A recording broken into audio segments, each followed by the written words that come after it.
Welcome to the Assembling Inclusion podcast. On this show, we feature different programs, individuals, and initiatives focused on being more inclusive of individual needs. We invite you to learn right alongside us. If you want some additional resources or access to our courses, please visit our website or follow us on social media. But for right now, let's get right to the episode.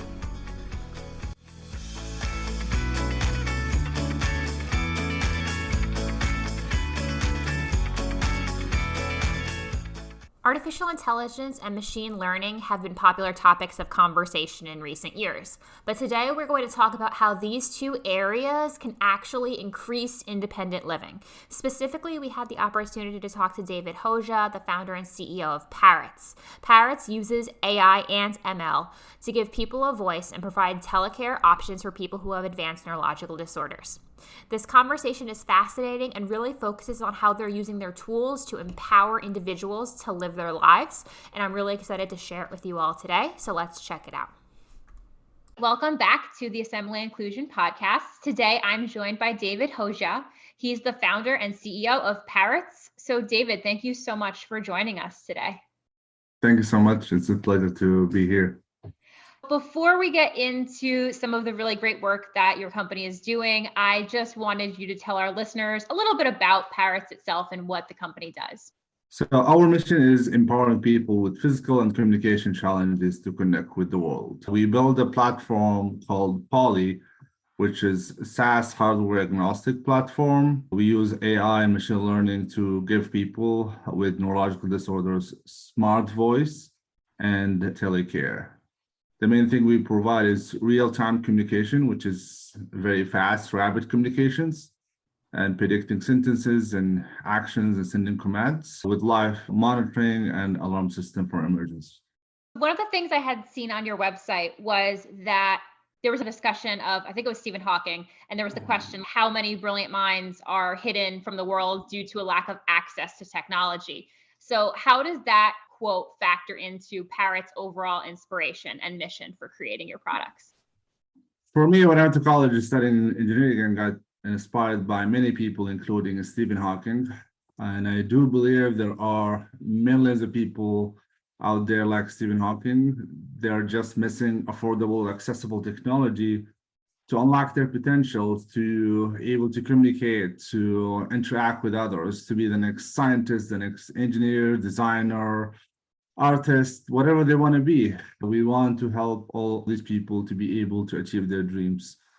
That's the main inspiration for us, but not just Stephen Hawking. Me personally, my uncle got a spinal cord injury and he became with severe disability using a wheelchair, and he actually just passed recently.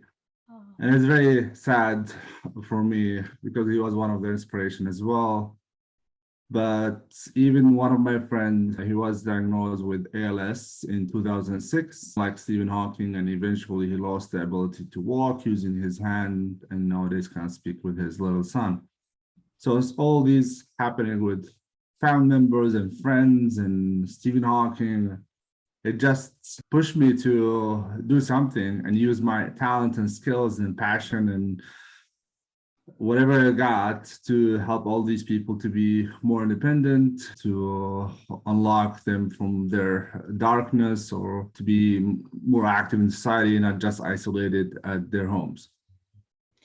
I think your story really shows just how many people are probably affected by something like this. And I think that's a really great inspiration to say there are a lot of people who could benefit from this type of technology, and they could do a lot of amazing things with access to this type of affordable equipment. So what prompted the actual focus on machine learning and artificial intelligence specifically when you were working to come up with a solution?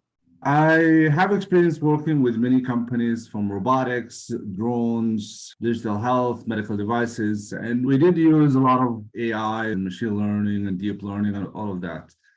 And when I decided to build my own company to help all these people with disability and challenges, I already have the experience. I know certain things that I could use harnessing these power tools to help all these people.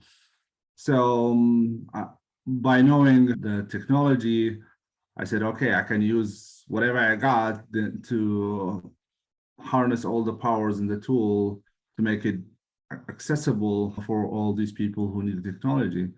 That's pretty much the behind using AI machine learning, but it's actually very related to deep learning and how you can help others by learning. When I was a kid, I had a parrot, and that bird was mimicking everybody. So I had really nice time as a companion. But that's like got me inspired. Okay, the bird can mimic people's voices.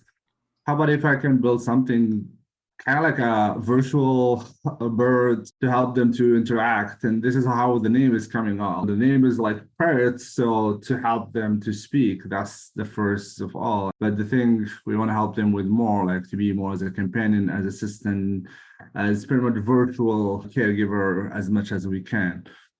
And combining the technical part with it, okay, let's make it very smart and even keep learning over time. Like, oh, this system is learning over time based on whatever they have. So make it very smart. It's not like, okay, you have a just built-in setup and a model and that's it. No, the model is keep learning over time, keep learning about what they need, what they want to do, or what do want to even communicate, or even the way they interact with others is different. So it's not just about people with disabilities, it's about how to make it very personalized based on patient-centric design, based on the user experience that they want to make.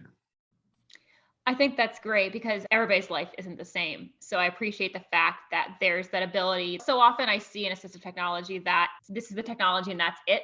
The person has to fit into the technology, and that's kind of unfortunate because that's not what they need. So I appreciate the fact that your software and your work is building to learn the person's daily life, and it grows more intelligent as they go along, which is really helpful because that's, like you said, they're going to increase their independence and their ability to be part of society because this can help them and learn alongside them. To segue into that, can you tell us specifically about Polly and how Polly actually works and learns and supports the person with a disability? Absolutely. So Poly right now, you can just install the platform into tablets. Right now, we work only with Windows, but we're going to expand to Apple and Android in the next couple of months. So they can just install the software and then they can put all the introduction and getting set up to use the platform.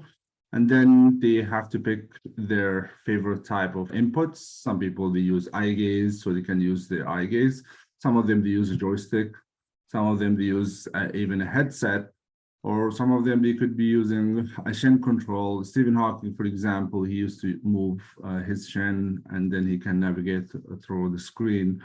Everybody is different. They use different kind of ability switches. So after they do that, then they can ready to go to start and work with our platform. It's really easy to use. And then from there, the training started to make it smarter system, trying to understand them, how they interact with others. If you don't like something, then they can adjust or even type the certain action that they want to do. And then it's keep learning. We are still focusing now with people with severe conditions from ALS, multiple sclerosis, and some spinal cord injury. But we want to expand to more users, eventually to others, neurological disorders like Parkinson's and other conditions. So the tablet and the software is the main component of it. Is there any additional equipment that's required? That's the main thing. Then they can have different options, either if they have a 360 camera to help them with navigation, to have a better view, but it's not the main thing. It just will give you better access, better view, panoramic view, 360 degrees. You can have a better microphone or better sensors to have a better navigation, especially if they're using a wheelchair. That's helpful. There are many other things they can add, but the main thing is the tablet and the software. That's great. So they can just have that, or if they want to have the extra supplemental things to attach, they can. So can you give me an example of how people are currently interacting with and using Polly right now around the world? I'll give you some use cases. The first use case is predicting sentences. For example, if somebody's in the kitchen and there's fruit or bottle of water, and then the system see like, oh, there's a bottle of water. What is the obvious or common sense reaction that like based on like just seeing a bottle of water? Maybe the person is thirsty. Then the system predicting, oh, the person is thirsty, and just putting a sentences on the screen and just like thirsty. Another action could be like they're starting to get cold or sweat based on their, for example, if the temperature is so hot. And one of the actions they could take, maybe if they're wearing a sweater, to take off the sweater, if maybe adjusting the temperature at their place inside the house. That's another action. Another thing with emergency, if somebody is falling from the wheelchair or falling from the bed, we have fall detection. And then when the system is seeing that, then it will send alarm to the caregiver. Oh, the person is falling. Could you go and check with them?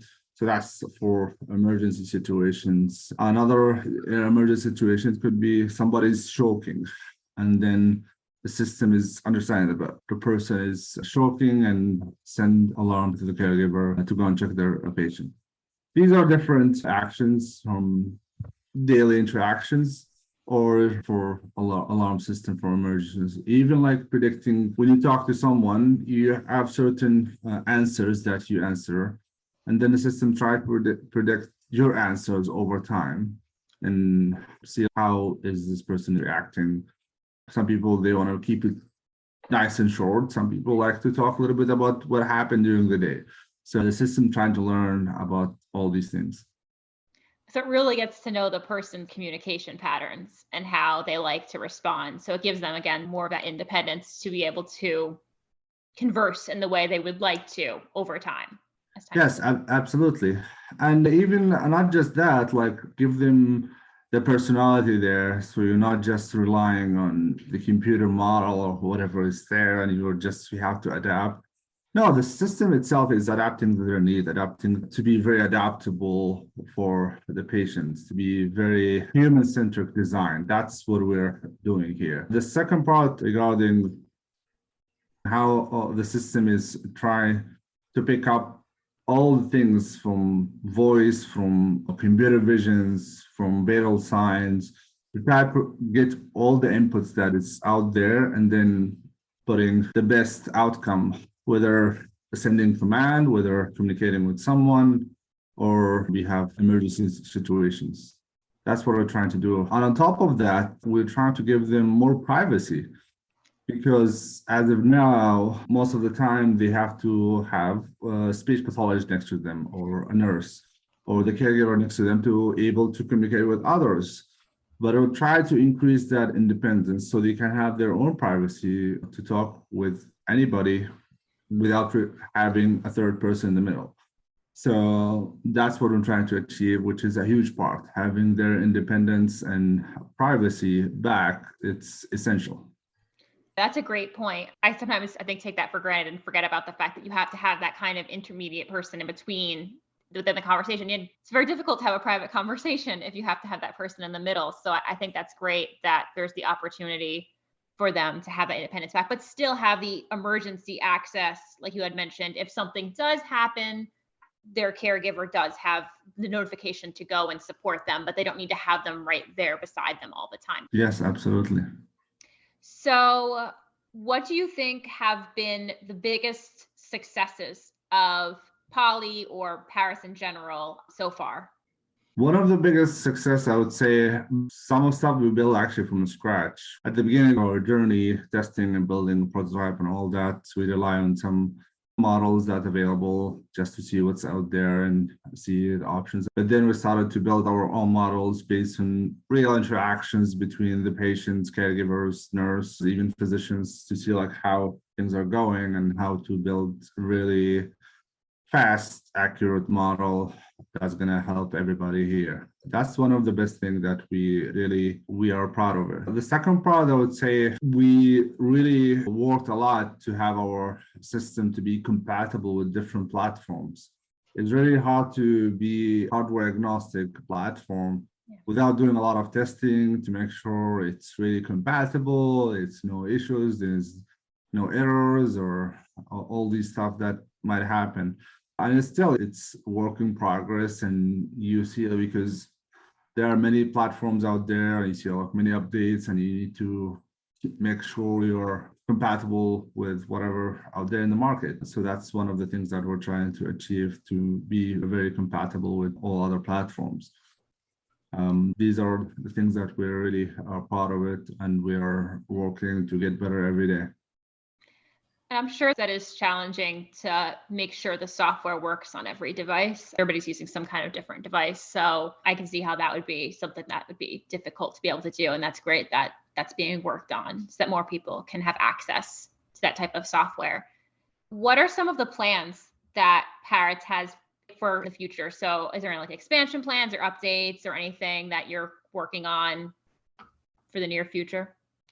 Yes, we want to add more features, especially to our telecare, telehealth. We're trying to get more features that's going to help the patients, the caregivers, even the healthcare providers. So we're trying to add advanced life monitoring system to see and track their progress or even disease progression over time. On top of that, we want to expand to other conditions. We can see the benefits can be in many patients, even if they have different needs, have different personal needs, different medical needs. But we're trying to be very adaptable, especially with the power of machine learning, to make our system super adaptable to other conditions. Because, for example, somebody with cerebral palsy, it's different than somebody with multiple sclerosis.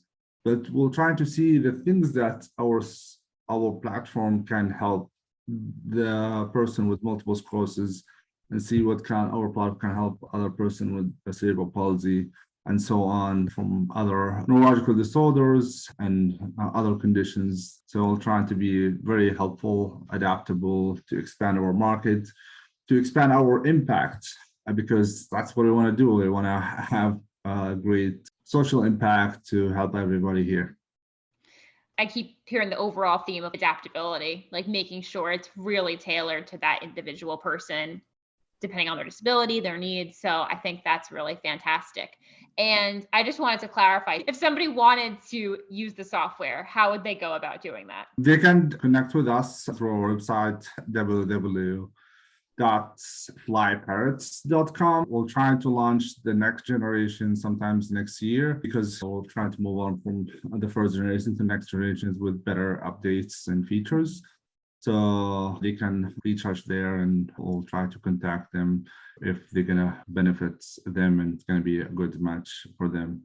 Because I said our system is right now not for everybody, for specific users based on our roadmap. If our system can help them, then can join us. And if not, maybe they can tell us, and that's going to help us. We take any feedback. Even someone could you add this feature? Definitely send us feedback. Maybe in our upcoming generations, we can add certain features. We're happy to do that. So any feedback or any stuff for our research and development, we're happy to take it as well. I'll make sure to link the website in the show notes so that people can check it out, and so that they can, if they have any interest, they can at least go right to the contact page and reach out. So I want to thank you so much, David, for being here and for telling us all about Parrots and about the Poly software. And I really appreciate your company's mission to inclusion and making sure that people, regardless of disability, can still feel like equal members of society, and producing a software and a platform that can really tailor to their needs. I'm really happy to be here, and I appreciate the time and to share our story and our development. And I would love anybody who can be helping us in our journey to join us, to contact us. And we would love to connect with everybody. And thank you so much again.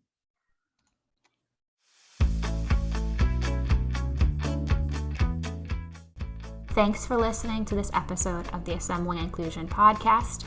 I hope the information in this episode taught you something new, gave you a new idea, or showcased a new perspective. If you liked the episode, feel free to leave us a review or comment. If you have a recommendation for an individual or an organization who would make a great guest, You can message us on Twitter or Instagram, or send us an email at assemblinginclusion@gmail.com. See you next time.